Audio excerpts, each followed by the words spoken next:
usual places, on the app, on the website, and on your smart speakers. And just 3 days to go until we launch on crystal clear DAB digital radio across Pembrokeshire. It is brilliant to be with you this Monday evening with lots to get through between now and 9 o'clock. We'll be talking local football after a busy weekend of action in the West Wales Cup. Another good win for Haverfordwest County as well. We've got indoor cricket, and we'll preview the autumn internationals with Wales facing Fiji on Sunday afternoon. And we have got a brand new sport to cover with our special guest with us in part one. Pembrokeshire Powerboater Sam Coleman is with us to talk us through playing his part in Team Brady winning the first E1 World Championship Series.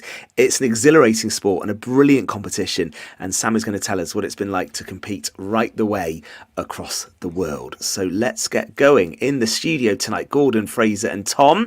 Gordon, you well? I'm good, mate. Yeah, I had a good weekend. I spent most of it in Nayland watching a bit of football and rugby, man. Excellent. And you can tell us all about that in part two, because we're going to get into the football. We'll read through some of the West Wales Cup highlights as well. Fraser Watson, how are you? Not too bad, Ben. Struggling a little. Took part in the Cardigan 10K yesterday, the 30th anniversary of that race. Great event, actually. Very well attended. But hadn't trained too well for it. And at 41, the days of rocking up and seamlessly running and then nipping home seem to be long gone. I've struggled with stairs in the last 24 hours. And how'd you go, Fraser? Tell us how you went. Not too bad. 12th overall. A lot of hills in Cardigan, I'm just going to say that. Yeah, that is hilly. Yeah, Tom, nice to see you. You well? I'm very well, thank you. I had a weekend off the football, so I've had my rest that Fraser so badly needs. You've done it for him. Listen, let's get straight into it this evening. We are really pleased to welcome Sam Coleman to the show, and it's a brilliant story that we're going to go through. And it isn't often now. I think over 4 years old, this show, and it isn't often we get a brand new sport to cover, but this very much is one, and it's such a good concept that's been played out worldwide as well. Sam, good evening. Nice to have you with us. How are you? Yeah, good evening, guys. Great to be with you all, and nice to chat to some familiar faces. I know we haven't spoke for a long time, Gordon, but yes, definitely bring back some memories of playing football back home. Not about this sport, you haven't. No, we haven't. In fact, Sam could come in and give us a bit of talk on local football because he was involved long enough. Yeah, Sam, just to be clear, the last time this happened, we had a guest on where Gordon did some football reminiscing. That guest had actually broken Gordon's nose the last time they played. So can I just be clear, you two have never played against each other? There's no previous here, is there? No, that's good. I can't say. I might have wanted to break his nose once or twice when he we haven't crossed paths on the pitch or anything. So. That's good. Okay. Well, listen, let's get into it because we want to hear all about your success in the E1 World Championship. But I think we need to start from the very beginning. Tell us about your sport, how you got into it, and for people who've never heard of powerboating, what does it involve?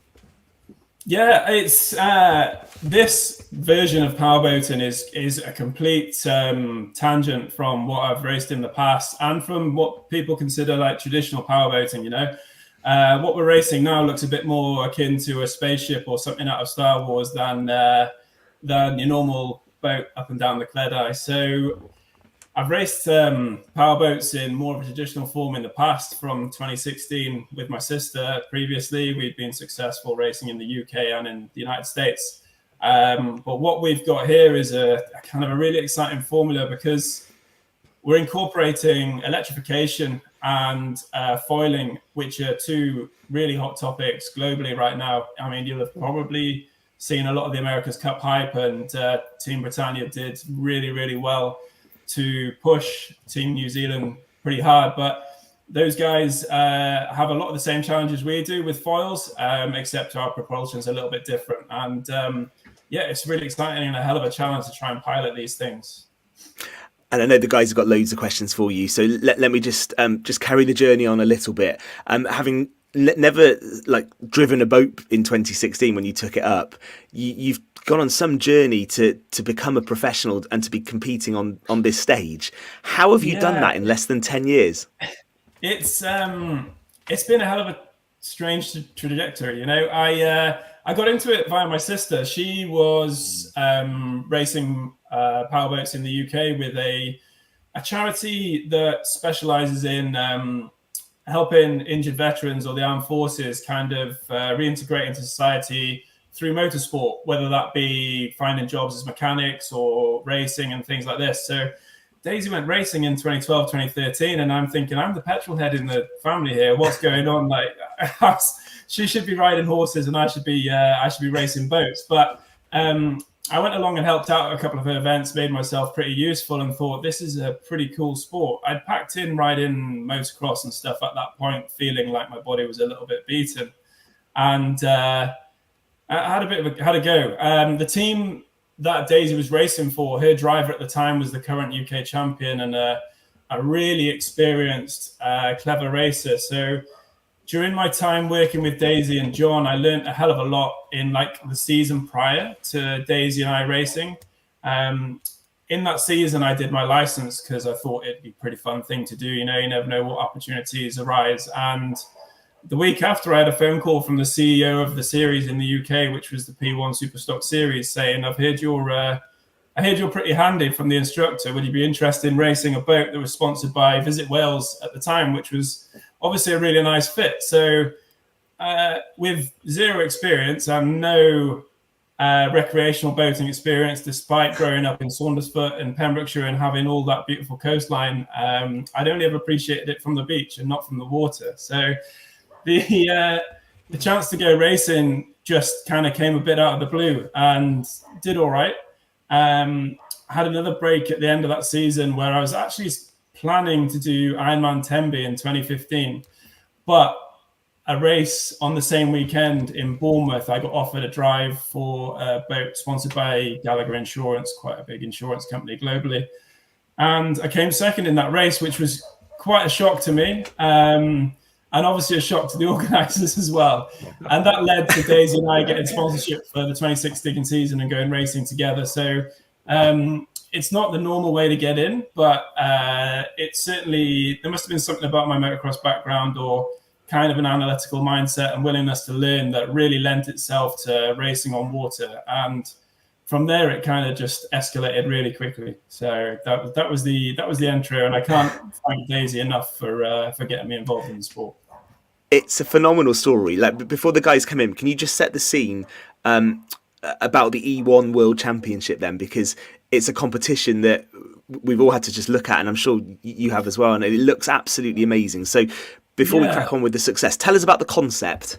Yeah, so fast forward to 2018, I heard about this concept in the pipeline and thought it sounded really exciting and something that really, really had potential to grow with the technology. It was actually the technology that really got me excited about it, you know, electrification. There was a lot of people coming to the project from Formula One car racing, Formula E car racing. So these guys had really, really high levels of intelligence and experience with super technical powertrain systems, and I was like, this is really something I'd like to be involved in, and kind of managed to get chatting to a couple of people who were consulting on the project, and went and helped out, made myself useful as kind of operationally, and that kind of introed me to being around the boat a little bit, and then people realized kind of what I could offer, and was involved in the project for a little while before we went racing.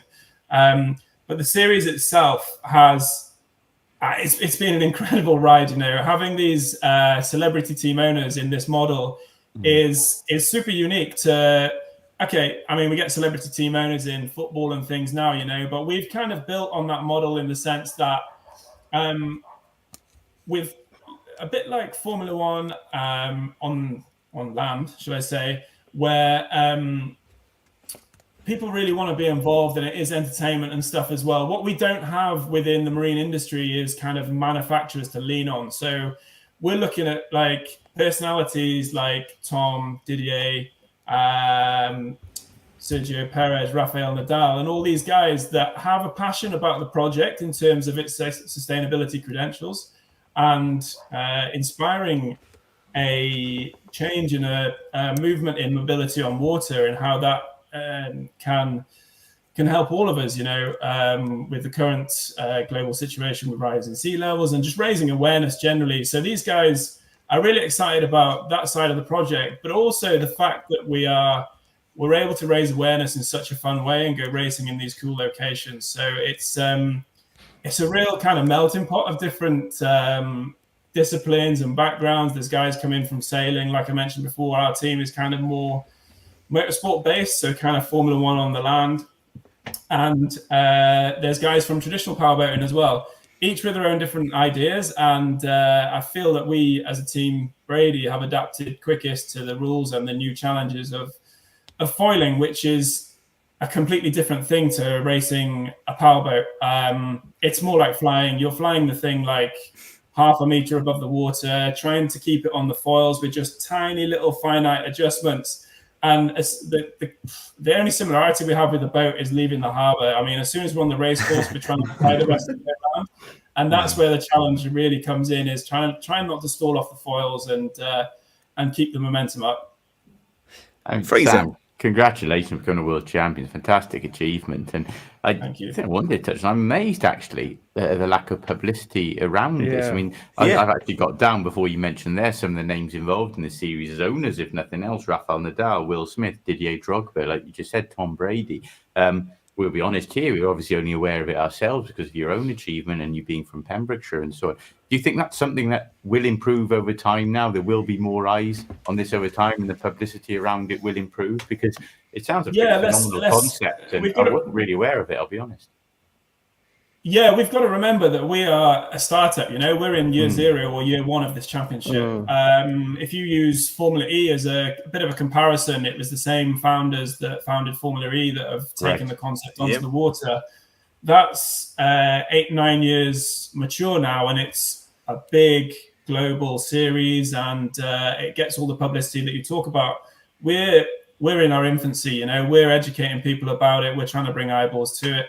It's on ITV, ITVX. It is on mainstream TV. You've just got to find it. So we're in the process of trying to build that awareness and that brand and bring it into people's homes. The amount of people that have been to our events, and that includes the stakeholders and the celebs and stuff, they've all had the best time, and it's been such an enjoyable and fun event and show that we've definitely got something that I think we can get people to kind of enjoy once they understand.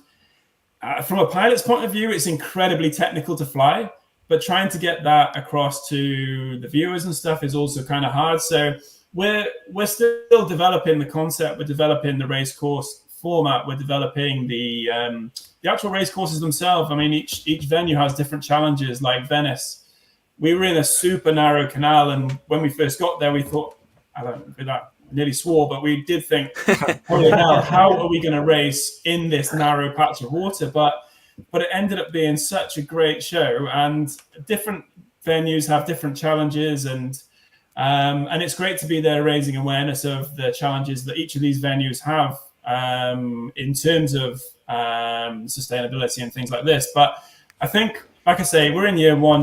We're only going to grow, and we're just looking forward to getting this into more people's homes and devices and stuff as well. It's such a fun thing, and the unique dynamic with it also is that it's a team sport. I mean, most motorsports, they're a team sport until the driver gets in the car, and generally it's me when they win, and then us when they lose or whatever. But in our format, me and Emma are co-pilots in the same boat, and we race alternately, and it's the combined points that move us forward to the next heat. So it's like a heat racing format, almost like a tennis championship or whatever to get to the final.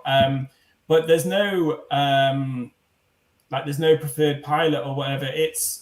We are both incredibly strong pilots in the championship, but the way Emma has adapted in coming from Emma gets seasick, which is pretty hilarious. She's come from racing cars and W Series. The water she's used to racing on is frozen up in Finland, so it's to see athletes coming from other disciplines as well, which is another unique thing with this. There's really, really high level rallycross racers. There's jet ski racers. There's Emma from car racing. All of these different people have come in, and we're racing on what we'd like to say is a level playing field. But I mean, the surface moves all the time, and that's another crazy thing you've got to adapt to. But But for me, being able to race against some of these guys who I've followed in other extreme sports at the same time has just been really exciting. These guys are incredibly talented and successful athletes in their own fields, and we've all been put together to race these new, unique foiling race boats, and it's definitely been a challenge to adapt quicker and see what you can pull in from other sports. Emma, her consistency is incredible, and her ability to deliver like a qualifying lap under pressure is completely different to me, who's been so focused on powerboat racing background, which is minimizing mistakes and carrying momentum. So like I've learned a hell of a lot from her. She's learned a lot from me, and I think that's helped our team dynamic as well. So it's been quite the challenge, and it's been a hell of a lot of fun. Yeah, congratulations, Sam. I find it incredible after speaking to you for so long about football, listening to your journey in this new exciting sport and becoming a world champion. So I bow to you, mate. Thank you, Gordon. I actually won another world championship racing. I won another world championship racing with Daisy back in 2017, but it was it didn't quite have the publicity then, and I was still playing football for Saunders Foot. I think it's something to do why I'm not at the Telegraph anymore, Sam. Nobody seems to get the publicity they used to. I'm not blowing my own trumpet. No, fantastic. How can you spoke about everything about the sport, but what can you see in the future for it? Can you see it becoming a really big event? It looks as though it's going to be. Yeah, I think we need to. We're in a great position where we can look at what's successful in other sports and maybe pick little parts from them and create a new sport. We're traditional powerboating. It's got a bit of an old school mindset. People think it's just racing from cows to Torquay and back, and there's a place for old school kind of marathon racing, but what we need is something that's kind of shorter, sharper, more current, and has that kind of the events themselves are like mini little festivals. There's other stuff going on. It's a great day out, and depending on the venue, they're very focused on the people that are coming to view the event, as well as making sure that the product that E1 produce is TV friendly and content friendly as well. So, I mean, all of these things go hand in hand to kind of build something up. And what has been really good, even in the last 2 years prior to us racing, is kind of the way that they've built the platform and the hype for the series, and then brought in the team owners because not just because we need their profiles, because they're actually interested. Tom came to the Venice event, and he was like all in, like so excited. We're obviously part of the team, but his feedback, his presence, everything that he kind of brought to it, it wasn't somebody who's just paying it lip service. And I've seen that in the other team owners as well. There's Mark Anthony from Miami. The guy has got like the biggest energy and is just kind of living it every day. And to see these people who could be just there doing their duty and just like disappearing off to the hotel or whatever later, they're there having a great time. I mean, I was getting heckled by Tom, Mark Anthony, and Didier Drogba in Venice from across the clock. It must be a pinch yourself moment. This is insane, but it's because they're enjoying it so much and they're really invested in kind of the show and the sport, but also everything else that's going on behind it. And I think I'd see the day when Didier Drogba would feel the need to get narky with the Saunders Foot player. Well, a few of the boys wanted me to try and sign him, but I think he wasn't available. He could do a job, couldn't he? When is the event going to be in Saunders Foot? Now that would be a great venue. Yes, home territory. I would be. Don't say never, event to Wales, let alone obviously Saunders Foot as well. We've got a beautiful Yeah. we've got a beautiful view there from up on the hill and stuff. So it would be pretty cool. The challenge we got is the tide there, so we'd have to make sure Pure we're West racing at the are in right for time of year and stuff. hospitality tickets, then we'd be okay. That would be class. I'll sit next to Didier. What next then, Sam? So obviously the championship just finished now. When does the season start again? When does it kick off for you next? It's going to come around pretty quick. It's my off season now, so I'm going to try and get back to Pembs soon and play a couple of games for Saundersfoot if I can get in the team. They're doing pretty well at the moment. And we'll be back racing in the middle of... We'll be flying out to Jeddah middle of January, preparing for the first race at the end of January, and then the season will kick off from there. I think the provisional calendar You're at the home for moment Christmas to the lads. Yeah, I know. Yeah, well, the provisional calendar at the moment's eight venues, and they all look pretty exciting. So we're really excited to get started again next year. Well, I know Gordon and Fraser like their stats. I don't know whether has a world powerboat champion ever played in the Pembrokeshire Football League? Do we think? Probably I would not. go out on a limb and say no. Probably not. Yeah, which is good. Well, I've been playing there since 2017, so yes. Sam, congratulations! And I'd urge anyone just to have a search and watch some of the footage. And you said it's on ITV, so look back on that and have a look, because it's an absolutely brilliant concept to watch as well. And we look forward to seeing this get bigger and bigger this series. But to be a world champion first up, that must feel pretty good. Yeah it's extremely surreal, like I said. The stakeholders and the celebrities that are involved, and just kind of meeting these people.